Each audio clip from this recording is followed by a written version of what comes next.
One thing that is commonly overlooked but is very important to a community's success would have to be civic engagement.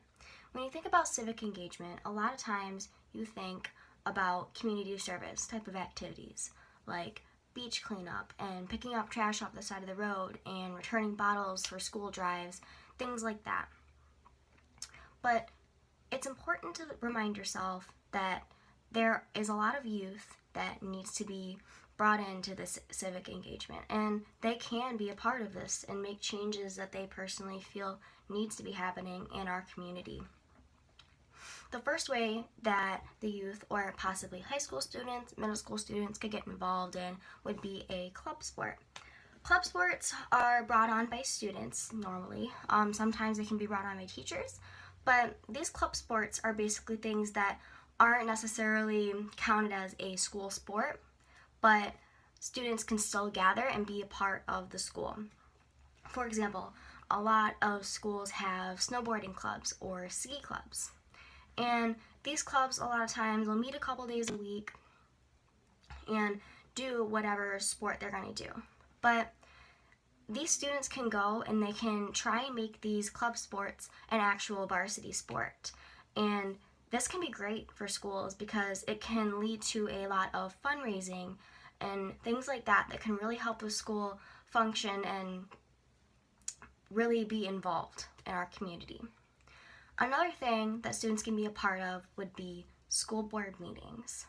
While you don't usually see a lot of kids crowding into a school board meeting, they can actually be a part of them and be a part of the changes and have a voice in what is being, about the decisions being made at these meetings. For example, to really sort of explain how these work, I have got an agenda from the school board meeting at the local schools by my house. Here you've got the complete agenda of the last meeting. It seemed to be a very short meeting. They had a presentation on a couple things, but when you look here, it says public comment, and there's nothing under it. So that's a little bit concerning because that means that there wasn't very much public concern or public comment.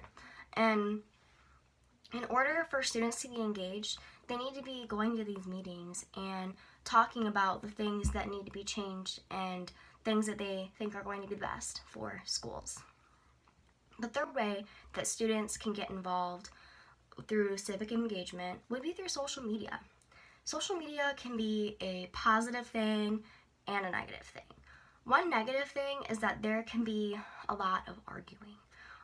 If there's some sort of debate, whether there's going to be school or not the next day because of some sort of weather problem, there is a big chance that you're going to see parents, students, cousins, aunts, everybody on there constantly arguing in a big line on the comment section saying we should have school, we shouldn't.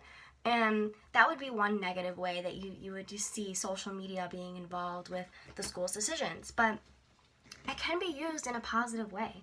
For example, promoting those sort of school events and getting people to go to these events and earn money for the school and being involved in these types of things are what's going to really help our schools and let these students be a part of making the decisions in the school district. Next, we've got Courtney, and she is going to talk about how students can be a part of student council and be engaged in their community.